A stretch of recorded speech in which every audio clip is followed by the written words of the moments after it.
Okay. Usually the theoretical framework comes next in chapter 2. Again, check your school's template. Some schools want the theoretical framework only in chapter 1. Some schools want it only in chapter 2. Most schools have you mention it in chapter 1 and then kind of expand on it in chapter 2. So what you want to include here is, obviously a very clear statement about, identify your theory. So-and-so's theory of motivation will serve as the theoretical framework for the study. Okay, so who developed it, the year, and what did they develop it for, right? What theories explain things. So what did they develop the theory to explain? You want to relate that. You want to define the theory. I've seen people, they go off and start talking about all kinds of things about the theory, but they never stop and define it at the beginning. So define the theory along with any associated components of the theory. Theories sometimes have components to them, dimensions, so define those if they're related to your study. I also want to talk a little bit about what other researchers have used the theory for, what disciplines, what areas, to try to tie it to what you're doing in your discipline. But a little discussion about how researchers have used the theory. I mean, this shows that people are using it or still using it, and that it's helpful to explain, whatever topic it is you're studying. And then you need to connect it to your study. How will it help explain what you're studying, right? How is it going to help guide your study? How is it going to help you kind of explain your findings later on in chapter 5? So how does it connect?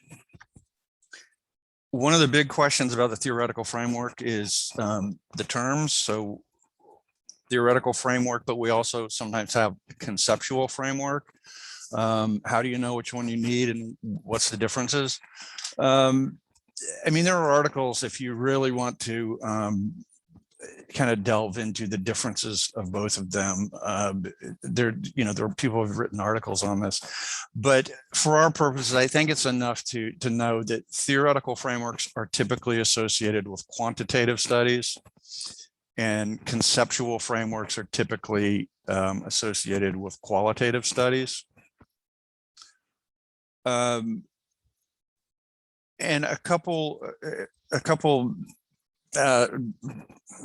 major difference is usually for quantitative studies, we have a theory or theories that explain the topic or the phenomenon, and it's usually connected to instruments that are going to measure whatever it is in your topic or your phenomenon that you're going to measure. So these instruments, right? If you're you're doing a study on let me see, self-efficacy, right? For example, there's a theory of self-efficacy. There's instruments to measure self-efficacy. So you want to use the theory. I mean, it goes back to Bandura, but there's other instruments. You want to use a theory that aligns with the instrument that you're using. Okay, so if you're using Bandura's theory of self-efficacy, or if you're using his instrument to measure self-efficacy, you want to use his theory, right? So the theory and the instrument need to align because there are different instruments to measure things. Let's go for emotional intelligence. All right, there are several instruments to measure emotional intelligence. Okay, you want to pick the one that most closely aligns with what you want to do with your study. Now, Goldman has an instrument to measure emotional intelligence. Mayer has one. There's several others. So if you choose Goldman's instrument to measure emotional intelligence, you don't want to use Mayer's theory. You want to use Goldman's theory, because all the instruments have theoretical foundations. Okay, so if you're doing a quantitative study, make sure that you're the instrument that you're using aligns with its theoretical foundations. For qualitative studies, sometimes there's not a theory that, you're not measuring anything. You're exploring people's experiences. You're exploring their perceptions. So sometimes there's not a theory associated with what you're doing. So you take a major concept or two, you put, the concepts together to make a conceptual framework. But as far as handling the section, it aligns with pretty much with what we just talked about that's on the screen.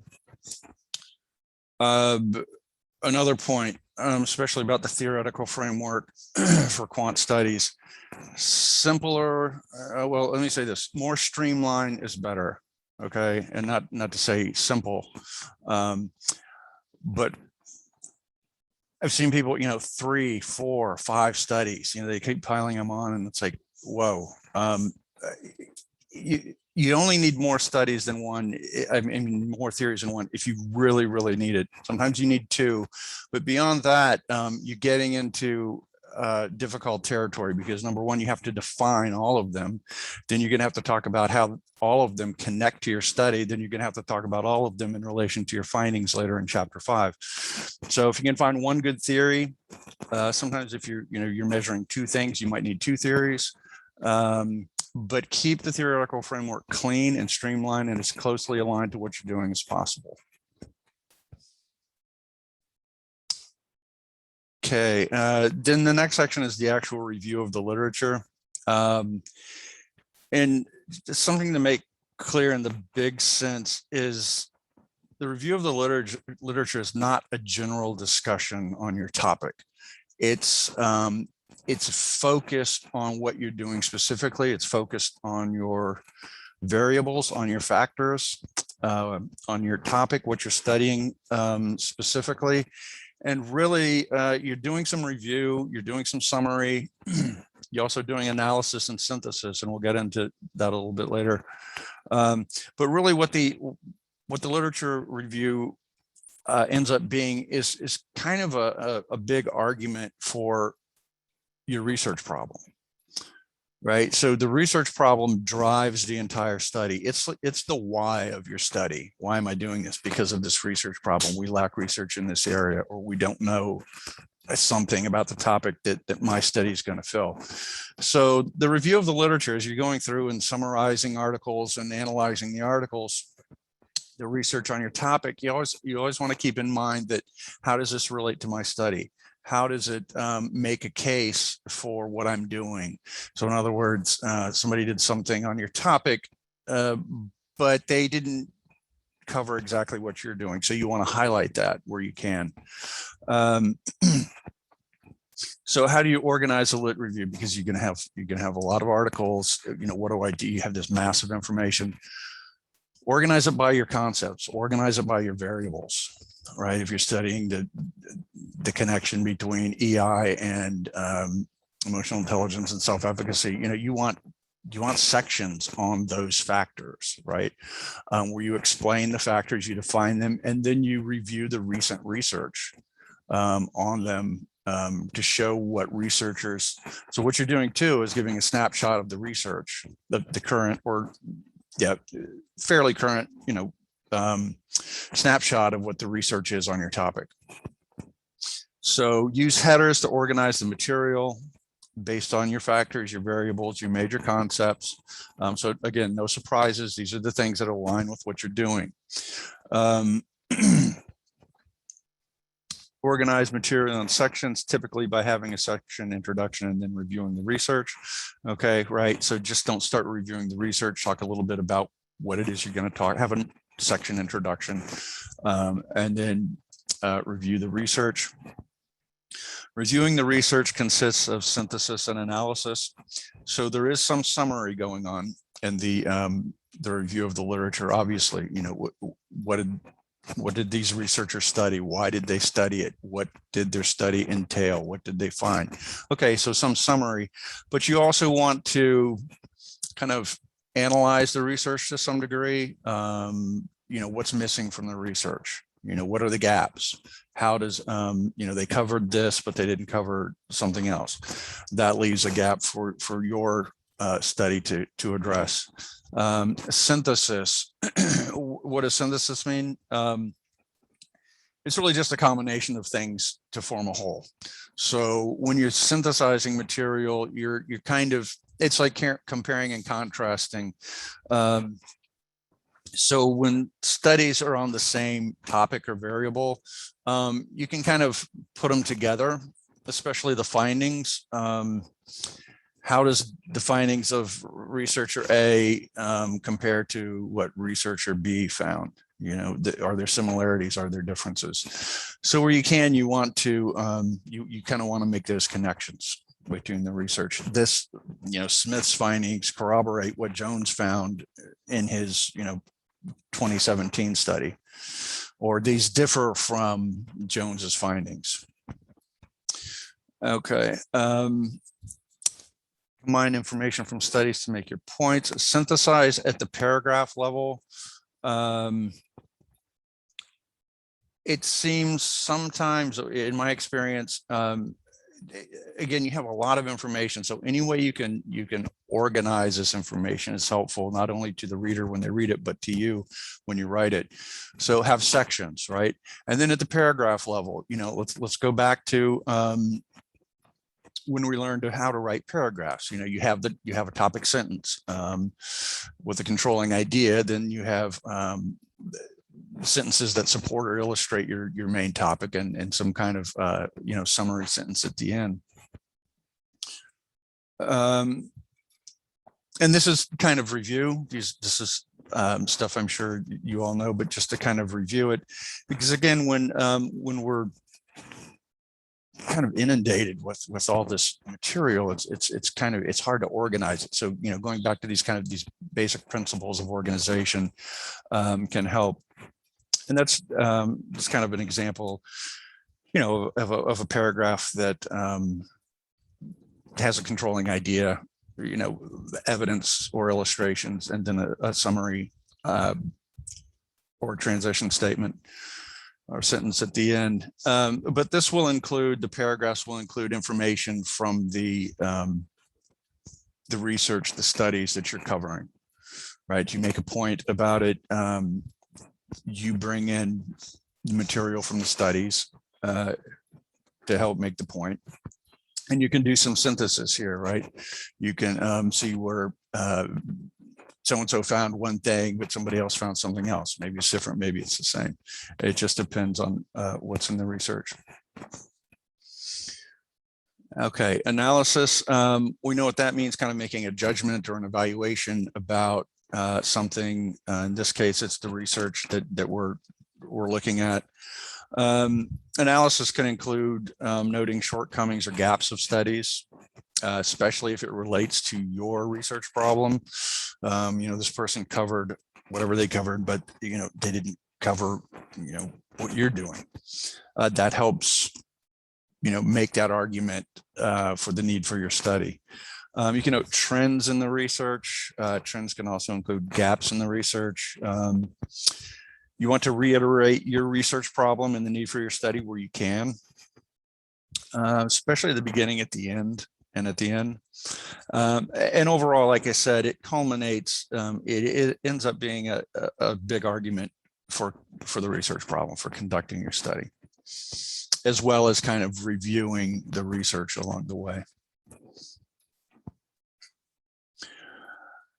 And really, that is, that's 80% of the chapter, right? That's where you're going to have, that's where most of your content is going to be.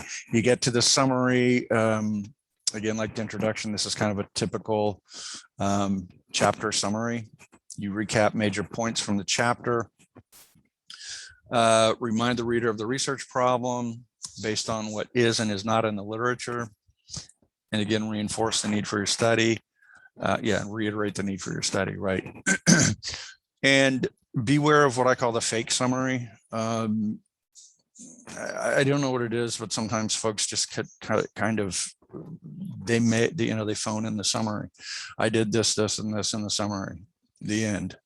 Well, that's not a summary. That's just kind of a list of the things you did. So make sure it's, you recap the major points from the summary, which will largely probably involve the major points from the lit review. Okay. Again, you don't have to go over everything because it's a summary, just some of the big trends, the big points. Okay. Two final things before I get to the questions. Remember, get your school's template, follow that. And also I found it's really helpful. I mean, you can go to webinars, which is great. You can use resources, which is great. But there's nothing like having a sample or two at hand when you sit down to write, from your school, from your chair, possible. Sometimes your chair is happy to give you samples. So you can see what people have done, so how they've handled these sections, what they've included in it, the moves they've made, what they've done to get through it. And if it's approved, then so much the better. And you can find these in ProQuest, right, through your school's library. So examples are really helpful. Whoops. All right. This is our contact information. If you want to talk to somebody, you get more, free call, no pressure to sign on, just information about what we offer and if that's right for you. Various ways to contact us. Okay, I'm going to open it up to questions now. Feel free to type your questions in the chat box or the question and answer box. I have one here. Let me see. How do you manage theories in a monograph? i.e., will you have 3 studies and 1 is quantitative and 2 are qualitative? Is the theoretical framework? Would you include details for all theories used? Yeah, it sounds like this is maybe a different kind of study than we're accustomed to. A monograph, I'm not sure what that is. 3 studies. If you have different theories for each study, I would imagine that you would have to cover each theory. Again, this is a thing. This is kind of a structure we don't see often. So really good idea to kind of get the template for your school if you have like specific questions. I mean, always ask your chair. But my sense is that if you had 3 different, if you had 3 studies, you had different theories for each study, you'd have to cover each theory. Okay. Right, and let's remember that I know there's differing degrees of people being helpful for your studies as far as committee members and chairs, but your chair is your point person usually, and if you have specific questions, you're within your right to ask. Any other questions about the lit review or any of the components of the lit review?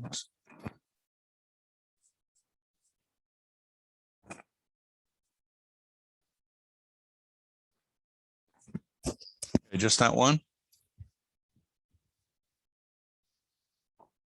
Okay, well, if that's it, and there's no more questions, I will let you go. And again, if you have any questions about what we offer, the services we offer, feel free to contact us. Good luck. And we run these on different chapters and different topics every week. So just check our calendar and see what we're running that particular week, and join if you think you know what would be helpful to you. Okay, thank you for attending. Bye-bye.